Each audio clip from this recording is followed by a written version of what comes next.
Presiden Joko Widodo menginstruksikan kepada semua menteri untuk segera melaksanakan program padat karya tunai. Diharapkan penyaluran program bantuan ini tepat sasaran dan dapat dilakukan dengan efisien. Tak hanya untuk wilayah Jabodetabek, Presiden juga meminta kepada semua menteri untuk segera mengalokasikan dana desa untuk membantu warga terdampak COVID-19. Semua bantuan ini dikerahkan untuk membuka lapangan kerja dan menjaga daya beli masyarakat. Bantuan sosial khusus ini akan dibagikan selama masa tanggap darurat pandemi COVID-19. Kepada seluruh menteri, kepala lembaga dan kepala daerah untuk memperbanyak program-program yang sifatnya padat karya tunai. Ini adalah keadaan yang tidak normal dan masyarakat pada posisi yang sulit. Oleh sebab itu, memperbanyak program-program padat karya tunai adalah menjadi kewajiban semua kementerian, lembaga, dan daerah. Jadi kalau biasanya mungkin hanya membuat 10, ya sekarang ini harus membuat 50, paling tidak 5 kali. Kalau hanya normal-normal saja ya nggak akan ada tendangannya. Dana desa bisa kita gunakan untuk dua hal. Yang pertama untuk bantuan sosial warga yang terdampak, dan yang kedua program padat karya tunai di desa. Ini yang harus dipercepat. Menteri Sosial Juliari Batubara membeberkan berbagai bantuan bagi masyarakat terdampak COVID-19.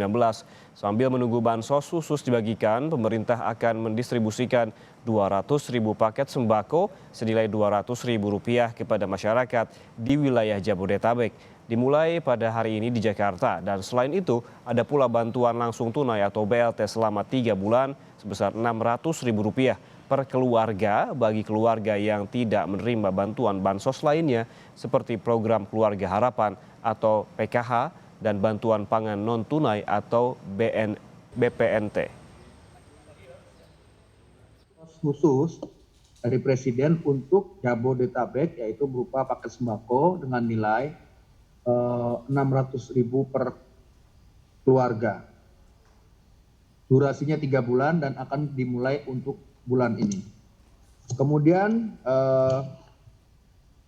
yang lain adalah Presiden juga menyetujui usulan kami untuk memberikan bantuan langsung tunai atau disingkat BLT selama 3 bulan dengan indeks juga Rp600.000 per keluarga. Ini siapa yang menerima adalah seluruh keluarga yang ada di dalam data terpadu kami yang belum terima bansos seperti PKH, BPNT, ataupun nanti kartu prakerja. Untuk yang bansos khusus sembako yang untuk wilayah Jabodetabek, menunggu bansos tersebut turun ke lapangan, Kemensos akan mendistribusikan mulai besok 200.000 paket sembako dengan indeks Rp200.000 di Jakarta. Ajakan tetap berada di rumah tak hanya membuat sejumlah ruas jalan di Jakarta sepi. Hingga pekan kemarin, Disnaker Trans DKI Jakarta mencatat 88.000 lebih pekerja dari 11.000 perusahaan dirumahkan atau di PHK. Menanggapi hal ini, Kepala Dinas Tenaga Kerja Transmigrasi dan Energi DKI Jakarta, Andri Yansyah, menyebutkan akan ada bantuan yang diberikan berupa kartu prakerja sehingga masyarakat bisa mendapat pelatihan baik secara online maupun offline.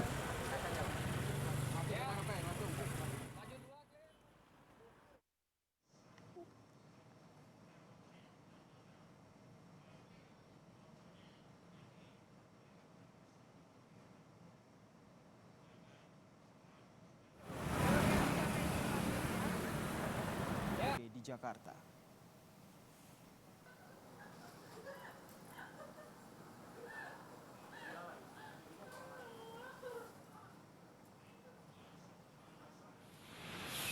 Tak hanya pekerja di ibu kota yang terdampak, Dinas Tenaga Kerja dan Transmigrasi Jawa Barat menyebut sekitar 53.000 pekerja atau buruh di Jawa Barat terpaksa diliburkan, dirumahkan, dan di PHK.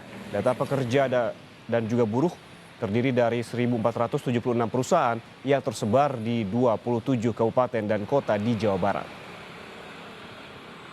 Sampai dengan tanggal 5 itu kan kurang lebih 6.000 ya yang terkena PHK. Nah itu baru data kurang lebih 4 hari yang kita kumpulkan baru dari 1.476. Total industri atau perusahaan di Jawa Barat berdasarkan wajib lapor klasifikasi perusahaan atau WLKP online ada 47.221 perusahaan.